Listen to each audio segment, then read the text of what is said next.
اتوقع خلاص زهقتوا من نفس الفيديو اللي بتشوفه كل مرة.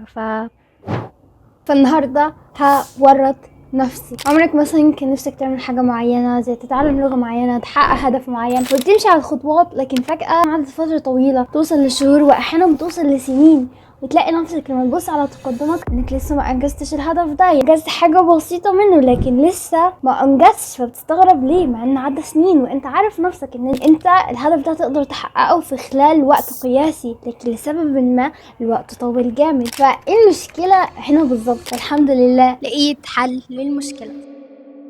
يا أيها الذين آمنوا لم تقولون ما لا تفعلون كبر مقتا عند الله أن تقولوا ما لا تفعلون.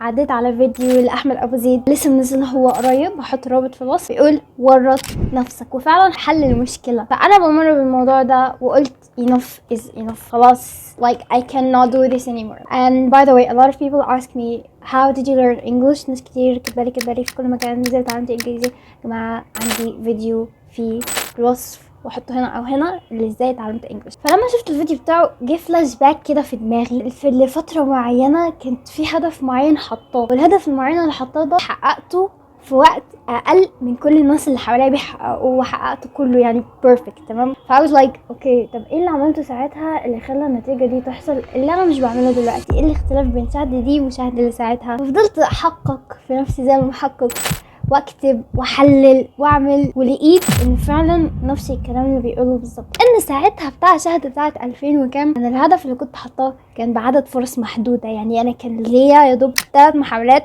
عشان اعمل الهدف ده، ولو ما عملتش في 3 محاولات دي I'm screwed. فكان ليا عدد محدد من المحاولات، وكان ليا فترة محددة لازم احقق فيه الحاجة دي، وبعد ما الفترة المحددة تخلص خلاص يعني ما فيش مجال ان احققها وما فيش مجال ان اعمل حاجة، خلاص اللي هو فترة محددة لازم يعني كان ليا عندي ديدلاين لازم اعمل الفتره المحدده دي. فساعتها بقى استخرجت كل القوات اللي كامنه جوايا اللي انا عايزه ارجع استخرجها مره تاني بجد، واي حد يسمع الفيديو ان شاء الله يستخرجها مره تاني. فيلا نجرب بينا مع بعض اني اورط نفسي. اتحمست. فاحتفل حاليا بصوت ما 3: الالتزام في التنزيل على اليوتيوب، انا عارفه انا بقرا تعليقاتكم كلها، الالتزام في تنزيل الريلز، ومفاجاه ثالثه الالتزام في عمل البيزنس بتاعي. وات بزنس؟ في ريل عاملاها للبزنس ده وهوريكم التفاصيل في باقي الفيديو. فيلا بينا. مناسبة حرق بسيطة. This is the note that I've been working on، وهذه أول صفحة. قعدت أفكر ازاي وريت نفسي وكتبتهم وريتهم لكم. وصراحة دي كانت أصعب حاجة في الموضوع، إن ألاقي ازاي وريت نفسي. I figured out 3 things وهنعملهم مع بعض those 3 things. فمازل بقى، وبعدين هشوف ازاي هورط نفسي في الياباني والباقي الحاجات. لكن يوتيوب قلت ايه؟ اني هحط لوحة كده وبقول للناس بصرخ ليهم يا جماعة انا شهد وانا هنزل كذا كذا يوم كذا، عشان بعدين ايه لما ما نزلش احس what the heck did I just do. فاهمين؟ اليوتيوب الريلز البيزنس. فاليوتيوب هنزل ستوري وهثبتها هايلايت وانا بقول قدام الناس كلها انا هعمل كذا كذا يوم كذا، علشان ايه؟ اللي هو مهما حصل لازم اعملها. اوكي نفس الكلام للريلز. يلا بينا. كيف اول حاجه هي الستوريز على انستجرام، ومش عارفه ردة فعلك هتكون هناك ازاي بس خلينا نشوف. تمام. بالنسبه لتوريط النفس، يعني ورط نفسك وخلي عندك خطه متكامله، يعني ما تورطش نفسك وخلاص بدون خطه بدون اي شيء. فانا اوريدي اصلا عامله خطه تفاصيل للمحتوى هيكون ايه ويوم ايه وكده، فاوريدي عندي يعني مجهزاها. فعشان كده لما تيجي تورط نفسك ما تورطش نفسك وخلاص، عشان احس انت كده هتتحرق. يعني انت كده هتحس مش عارفين تبداوا منين ولا ايه ولا ايه ولا ايه، و you're gonna get burned out. لان لامتى يا جماعه يعني هنفضل مأجلين كده؟ لامتى هنفضل نقول هنعمل. انا واخده الجوده because جودة التابلت الجودة تصرخ. حين يجي وقت الصعب انزل لكم في الانستغرام. الكفر ده ما احب لونه، ما احب شكله، ما احب اي اشي فيه، لكنه جالي هدية يعني عشان كده بستخدمه، لكن انا ما احب هذا اللون. I'm breathing hardly. كويس طالما الموضوع صعب للدرجة دي I think this is a good sign. صورتها ثم it's like here. يعني قاعدة اخفيها على اساس انها تتخفي وانا موراكم كل شيء بالفيديو. يعني الحين اكتب الكلام. اوكي نزلتها، في ناس شافوها وتصورت صورة ثبتها هايلايت وعد لنفسي وليكم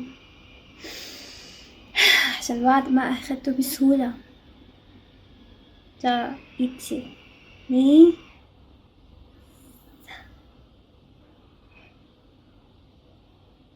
اوكي اسمي الأعراب.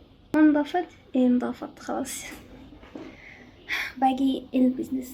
حاجة البيزنس ان اعلن على البيزنس، وانا اوريدي عملت الويب سايت اصلا، ان هعلن على رابط الويب سايت وابدا استلم او حجز، لان انا لسه شغالة على النوت وهتخلص في خلال يعني اسبوعين، واخدكم معايا تفاصيل النوت دي وانا بروح المطبعة وبصمم باقي النوت وكده. عايزين تشوفوا التفاصيل دي كلها تعالوا على تيك توك وعلى الانستجرام، غالبا هنزل التفاصيل بتاع الفلوجات ميني فلوجز هناك. بالنسبة للموقع ازاي وريت نفسي يعني هعمل ريل بعلن فيها عن النوت بتاعتي وايه كمان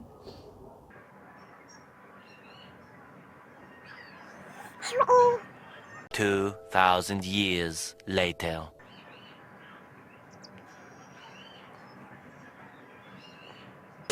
فأول حاجة اعملها اني هكتب نص الريل، فيلا نكتب نص الريل. So I'm just gonna write it.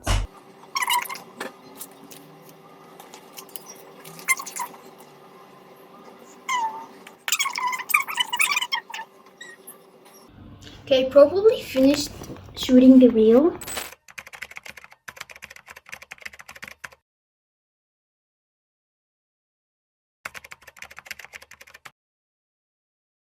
ونشوفوا نتيجة اللي هيحصل بعدين، وهل فعلا هلتزم ولا مش هلتزم. هتعرفوا ده بس لو عملتولي فولو وشفتوا بنزل ولا مش بنزل. لو لقيتوني بنزل يبقى نفعت، وغالبا هنزل. مش هحط في دماغي اوبشن ان انا مش هنزل اصلا. and I'm already like making the website. تمام، لسه مختارتش الموقع المعين اللي هعمل عليه، بس this is يعني اختيار اولي. الفيديو معمول من القلب، الفيديو معمول من نية للتغيير. انت لو بتسمع الفيديو قرر ان انت تورط نفسك، لان انت عارف نفسك وانا عارفة نفسي، كلنا عارفين انفسنا ان احنا مش ملزمين انفسنا الالتزام الكفاية ان الحاجة دي لازم تتعمل. كلنا قاعدين نلف يمين وشمال نستهبل، فاهمين؟ فيا لو انت فعلا عايز اورط نفسك، وده اللي انا عملته النهاردة، وهنشوف النتيجة مع بعض.